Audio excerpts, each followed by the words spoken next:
नमस्कार। आप सभी का एक बार फिर से स्वागत है हमारे चैनल भक्ति ज्ञान में। आप सभी को सावन के पहले सोमवार की हार्दिक शुभकामनाएं। आइए मिलकर सुनते हैं सावन सोमवार की व्रत कथा। एक समय की बात है, एक नगर में एक धनी व्यापारी रहा करता था। दूर दूर तक उसका व्यापार फैला हुआ था। नगर में उस व्यापारी का सभी लोग मान सम्मान करते थे। इतना सब कुछ होने पर भी वो व्यापारी अंतर्मन से बहुत दुखी था, क्योंकि उसका कोई पुत्र नहीं था। दिन रात उसे एक ही चिंता सताती, उसकी मृत्यु के बाद इतने बड़े व्यापार, धन और संपत्ति को कौन संभालेगा। पुत्र पाने की इच्छा से वो व्यापारी प्रति सोमवार भगवान शिव की पूजा और व्रत करता। शाम को व्यापारी शिव मंदिर में जाकर भगवान शिव के सामने घी का दीपक जलाता।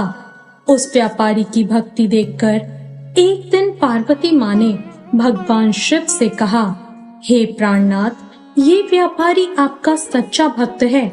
कितने दिनों से ये सोमवार का व्रत और पूजा नियमित कर रहा है। आप इसकी मनोकामना अवश्य ही पूर्ण करें। भगवान शिव ने मुस्कुराते हुए कहा, हे पार्वती, इस संसार में सबको उसके कर्म के अनुसार ही फल प्राप्त होता है। जैसे प्राणी कर्म करता है, उनका फल उन्हें वैसा ही प्राप्त होता है। इसके बावजूद पार्वती जी नहीं मानी। उन्होंने आग्रह करते हुए कहा, नहीं प्राणनाथ, आपको इस व्यापारी की इच्छा पूरी करनी ही होगी। ये आपका अनन्य भक्त है, प्रति सोमवार आपका विधिवत व्रत करता है और पूजा अर्चना के बाद आपको भोग लगाकर ही भोजन ग्रहण करता है। आपको इसे पुत्र प्राप्ति का वरदान देना ही होगा। पार्वती जी का इतना आग्रह देखकर भगवान शिव ने कहा, तुम्हारे आग्रह पर मैं इस व्यापारी को पुत्र प्राप्ति का वरदान देता हूँ, लेकिन इसका पुत्र 16 वर्ष से अधिक जीवित नहीं रहेगा। उसी रात भगवान शिव ने स्वप्न में उस व्यापारी को दर्शन देकर उसे पुत्र प्राप्ति का वरदान दिया और उसके पुत्र के 16 वर्ष जीवित रहने की बात भी बताई। भगवान के वरदान से व्यापारी खुश तो था, लेकिन पुत्र की अल्प आयु की चिंता ने उसकी खुशी को नष्ट कर दिया। व्यापारी पहले की तरह सोमवार का विधिवत व्रत करता रहा। कुछ महीनों के बाद उसके घर में एक सुंदर पुत्र उत्पन्न हुआ। पुत्र के जन्म से व्यापारी के घर में खुशियां भर गई। बहुत धूमधाम से उसने पुत्र जन्म का समारोह मनाया। व्यापारी को पुत्र जन्म की अधिक खुशी नहीं हुई, क्योंकि उसे पुत्र की अल्प आयु का रहस्य पता था। ये रहस्य घर में और किसी को मालूम नहीं था। विद्वान ब्राह्मणों ने उसका नाम अमर रखा। जब व्यापारी का पुत्र अमर 12 वर्ष का हुआ तो उसने शिक्षा के लिए उसे वाराणसी भेजने का निश्चय किया। व्यापारी ने अपने बेटे के मामा को बुलाया और कहा, इसको शिक्षा प्राप्त करने के लिए वाराणसी छोड़ आओ। अपने मामा के साथ शिक्षा प्राप्त करने के लिए वो चल दिया। अब रास्ते में जहाँ उसके मामा और वो ठहरते, वहीं यज्ञ और ब्राह्मणों को भोजन कराते। लंबी यात्रा के बाद अमर और उसके मामा एक नगर पे जा पहुँचे। उस नगर के राजा की कन्या के विवाह की खुशी में पूरे नगर को सजाया गया था। निश्चित समय पर बारात आ गई, लेकिन वर का पिता अपने बेटे के एक आंख से काणे होने के कारण बहुत चिंतित था।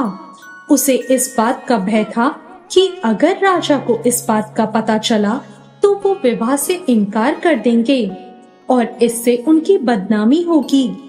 वर के पिता ने अमर को देखा तो उसे विचार आया। उसने सोचा, क्यों ना इस लड़के को दूल्हा बनाकर राजकुमारी से विवाह करा दूं। विवाह के बाद इसे धन देकर विदा कर दूंगा और राजकुमारी को अपने नगर ले जाऊंगा।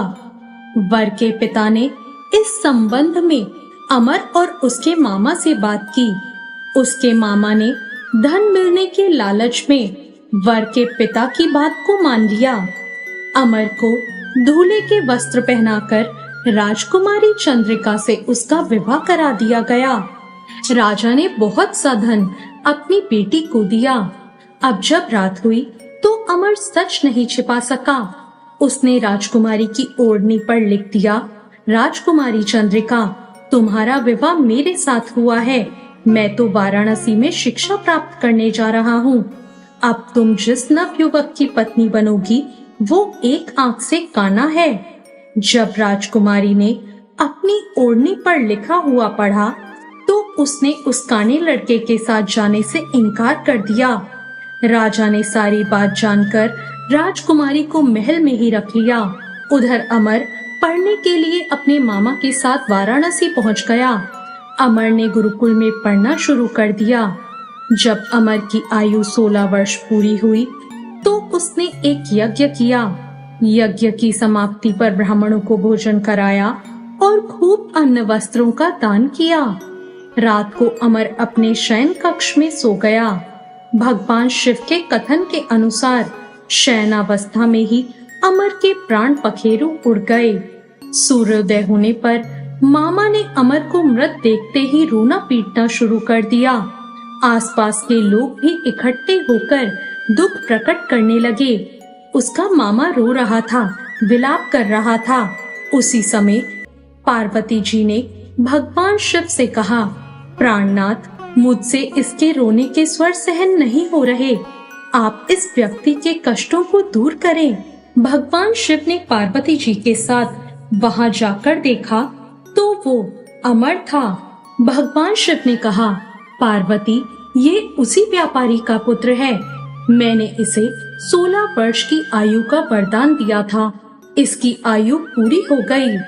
पार्वती जी ने भगवान शिव से कहा, हे प्राणनाथ, आप इस लड़के को जीवित करें, नहीं तो इसके माता पिता पुत्र की मृत्यु के कारण रो रो कर अपने प्राणों का त्याग कर देंगे। इस लड़के का पिता तो आपका परम भक्त है।